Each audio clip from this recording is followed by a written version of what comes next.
Have you finished Cold Harbor? No.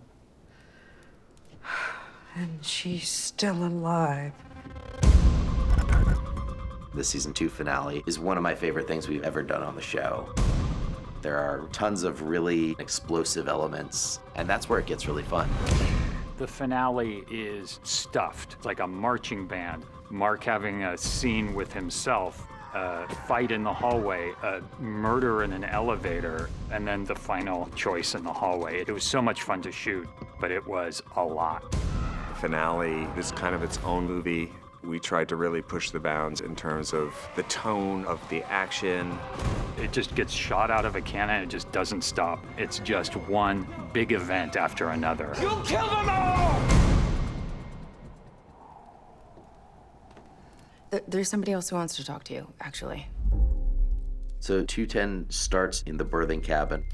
This is something that I've been waiting to do since we started the show, which is if Innie and Outie Mark could actually talk to each other, what would they say? I have to get my wife back, but I can't abandon her. And if you help me, I won't abandon you.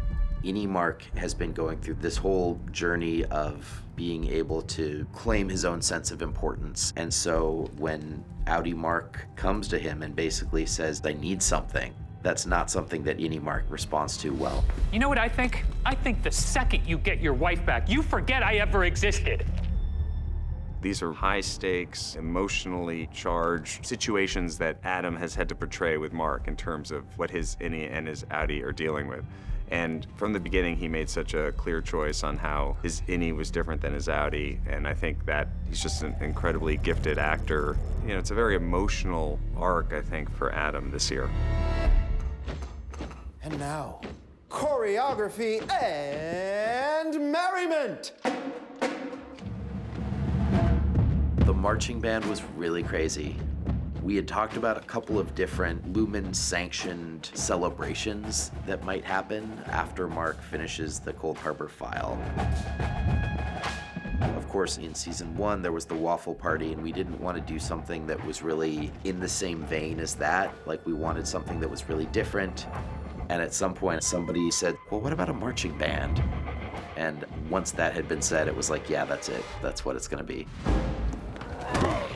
There's certainly a higher level of violence in this episode than we've seen before, and the hope is that it feels earned. These are tensions that have been simmering for a long time, and so it all sort of comes out. They give us half a life and think we won't fight for it.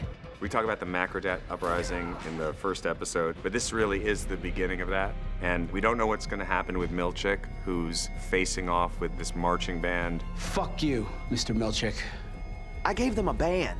I got them a band, 200-piece set band. Like, come on. And they still didn't appreciate it. Jim? It's okay. I'm your husband.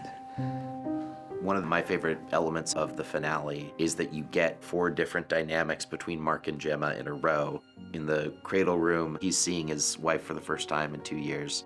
She doesn't know him. And then we get this beautiful moment in the hallway where they are actually together, the 2 Outies. And then we get back, and for me, it was just fun to be able to see Miss Casey again in that moment. What's taking place? But then you end that with the final combination, which is Outie Gemma looking back at Innie Mark. You have to go right now.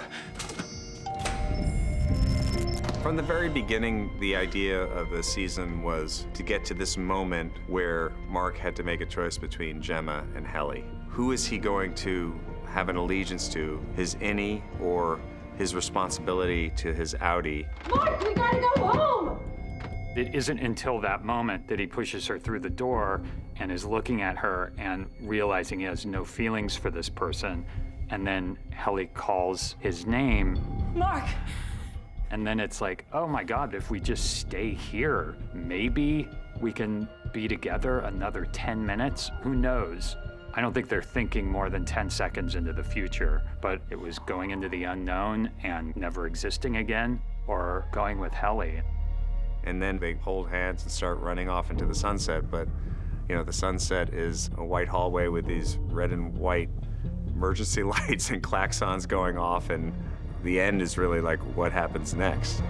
We have no idea what awaits them as they start running deeper into the halls of Lumon.